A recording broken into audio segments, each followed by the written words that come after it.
I'm going to talk about a topic which I actually suggest. I got a bit mixed up because my Old Testament knowledge got a bit derailed as I got older. So the title of my talk is slightly wonky, but I think it works, and I'll explain to you why I think it works. I'm really talking about human rights strategies to cut industry influence on alcohol policy. And I'm moving. I will declare I have no conflict of interest. I'm working with the Southern African Alcohol Policy Alliance, which is a civil society group advocating against alcohol policy influence over industry influence over alcohol policy. So when we think about alcohol policy, there's often two narratives that get put forward. And one is a narrative that if you regulate the alcohol industry, it's a violation of human rights. And the other is this narrative that the evidence is not clear. So it's the manufacturing doubt evidence. And I'm going to go into this in a bit more detail. So the COVID experience in South Africa, as you know, we had very complete bans on alcohol sales for various periods during COVID to restrict the impact of trauma on our health services. And the evidence is quite clear that we definitely reduce the burden of injury and trauma on our health services in order to free it up to cope with COVID. That's not really disputed now. But at the time, industry really opposed the ban very strongly. And they used the language of rights. They said, what is currently implemented goes far beyond what is reasonable and necessary to contain the spread of the virus and unlawfully restricts various rights that are enshrined and protected by our Constitution. And they went on to list freedom of trade, human dignity, privacy, etc. And then, of course, that was translated in personal language by individuals who, this is a quote from a blog, the WHO is a sham and has no right to tell people what you can and can't buy. Enough of our freedoms that are being trampled on as it is. But it wasn't just during COVID that this language emerged. So in 2017, there's a report from a local newspaper on the East Rand, local tavern owners, in other words, they are liquor outlets in the townships. They packed the community hall to protest against what they claimed was harassment and a violation of their human rights. And then in 2023, the provincial minister for economic affairs in Limpopo province in South Africa, he took the unilateral step of cutting trading hours, and the local liquor sellers organized to say this act will not only destroy the livelihoods of those who work, but it will contribute to rising levels of unemployment, poverty. Public participation was thrown out the window. This is a paramount in a constitutional democracy, renders the act invalid and unconstitutional. So the language of rights and constitution was mobilized to defend the ongoing sale of a product in a country with one of the highest burdens of alcohol-related injury and harm in the world. So can we limit human rights in the interest of the public good? Well, the short answer is yes, but only if we meet certain human rights standards. The long answer is a bit more complicated. So the Covenant on Civil and Political Rights, which most countries in the world have ratified, acknowledges that you can limit rights to secure the due recognition and respect for the rights and freedoms of others. You can limit rights if it's going to meet the just requirements of public order and the general welfare, and in an emergency when there are threats to the vital interests of the nation. Certain rights are exempted from this. You can't limit them, like freedom of thought or respect. But most rights can be limited. And the public health is really a general welfare claim. So we do it all the time in public health where we regulate. And in fact, the Covenant on Economic, Social and Cultural Rights, when it talks about the right to health, it says government should take steps needed to prevent, treat and control epidemic, endemic, occupational and other diseases.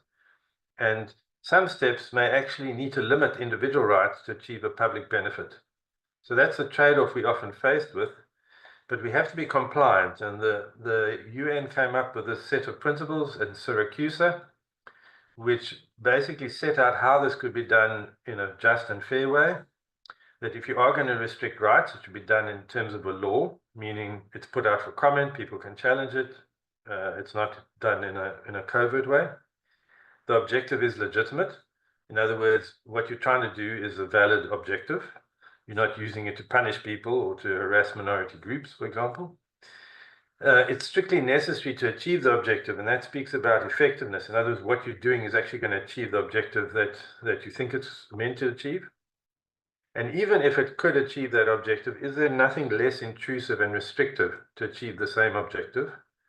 And then ultimately, even if there's nothing less intrusive and restrictive, it shouldn't be arbitrary, unreasonable, or discriminatory. So that's what the principles really give us to try and work with when we're in this bind where we have to balance an individual's rights against the public good. And I'll illustrate it with the case of a bill, a piece of legislation which was introduced more than 10 years ago in South Africa to limit marketing of alcohol. What it did, it basically banned all advertising and marketing except at the point of sale. So in the tavern or in the bar, you could have advertising, but not anywhere else. It banned sponsorship by alcoholic brands, such as in sports. It banned any promotion, so you couldn't like get, buy a six-pack and get another beer free or whatever the case may be. And it particularly focused on reducing children's exposure to alcohol and protecting children. What happened was that the bill had been put to Parliament. It was vigorously opposed by industry. It actually underwent 3 regulatory impact assessments. So those are tools where government is asked to look at what's the impact of the regulation. They look at the social impact, economic impact. It underwent 3. And it was never tabled for public comment. So 10, 12 years later, it's still invisible. If we apply our Syracuse principles to that, well, what's the objective of the bill legitimate? Well, clearly, if you want to reduce the massive burden of disease from alcohol in South Africa, that's a legitimate objective. Was it effective? Well, the WHO tells us that advertising is associated with youth drinking, and it's part of their package of best buys. Was it well targeted? Well, it was really focused on trying to protect children. And that's in my book and most people's book, well targeted, because in all matters affecting the child's best interest should come first. What about human rights benefits and burdens? Well, it did limit people's livelihood who were dependent on selling alcohol, and it did limit sports sponsorship, that is true. But it still allowed for you to sell at the point of sale, advertise at the point of sale. It didn't ban you from drinking or selling, simply banned advertising.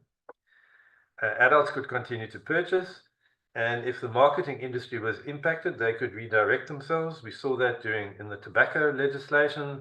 There was a big protest, the advertising industry will go bankrupt. They didn't. They found other clients, and the same would happen here. It protects youth and adults from health impacts in the long term, and certainly it will help to restrict the health system burden from alcohol.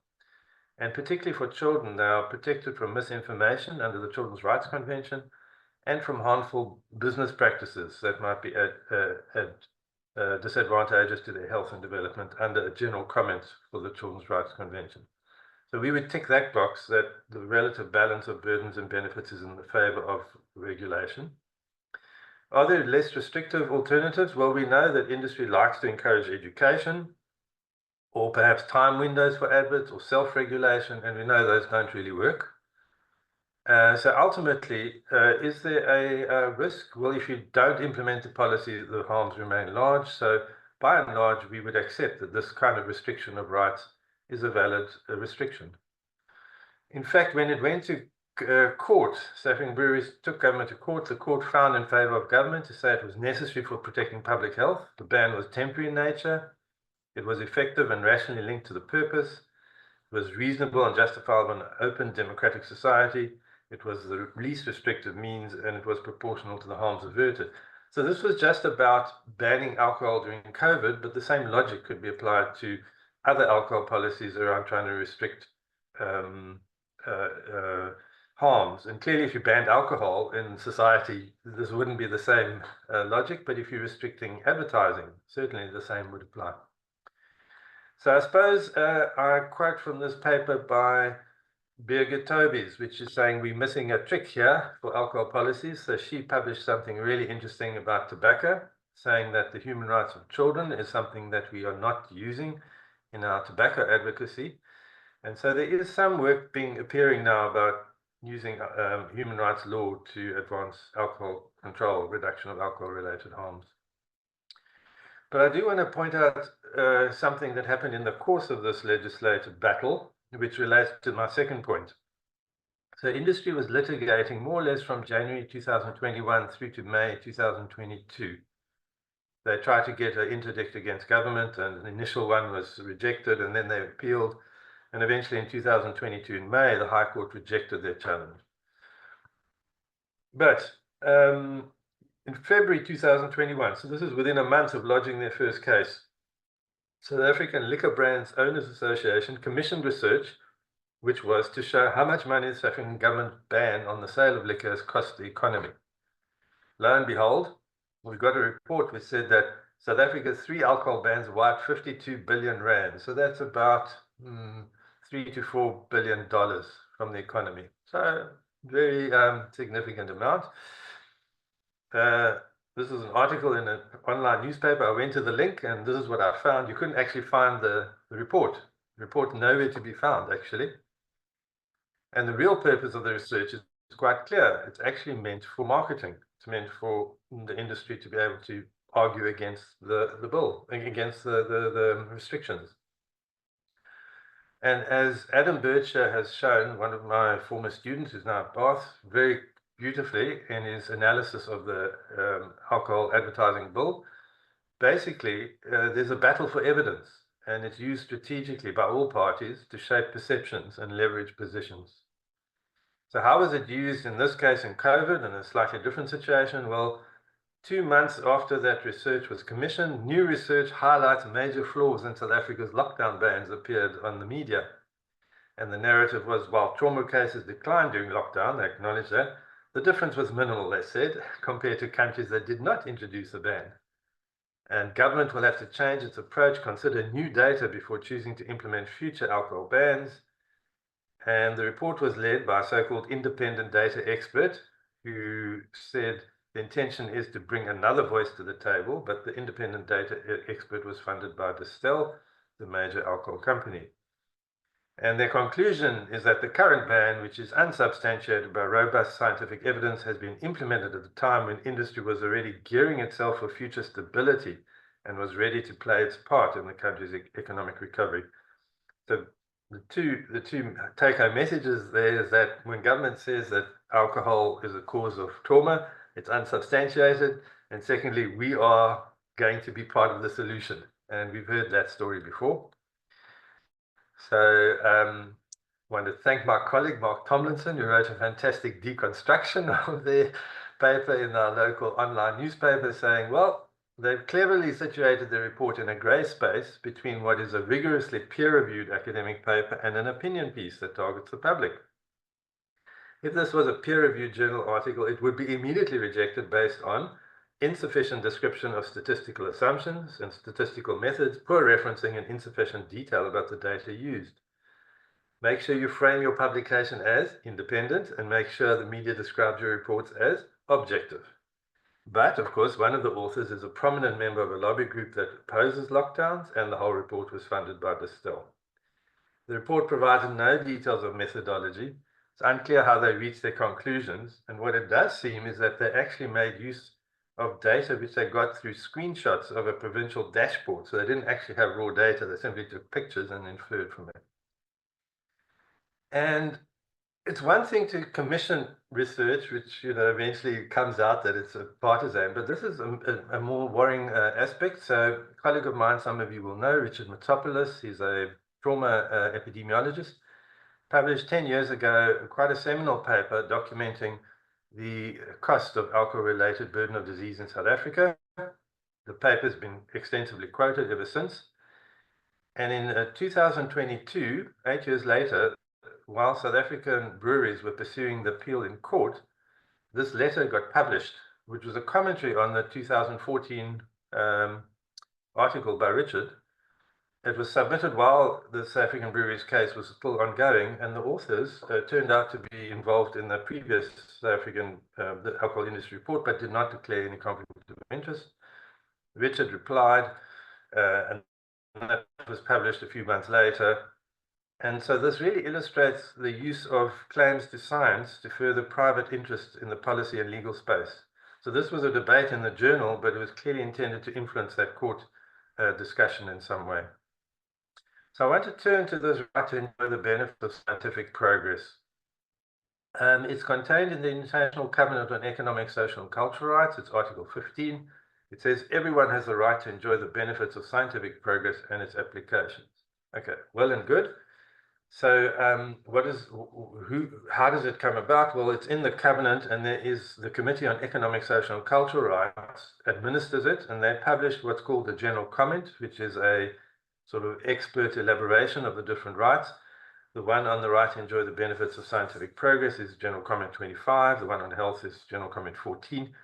And the comment, it basically explains what it is. It speaks of steps necessary for realizing the right to enjoy the benefits of scientific progress and the responsibilities of different actors. So it emphasizes that scientific progress means it's got to contribute to human well-being. Secondly, people have to enjoy the benefits. Science and the information from science would result in some kind of application, technological instrument, an evaluation of what works, a conceptual model, something. All of that must be available to people, and that places an obligation on science, on the state. So the state must create a science system where research generates new knowledge to benefit people. There should be no discrimination and no obstacles to participation and accessing the information. And there should be a balance between rewards for inventors and public benefit through access.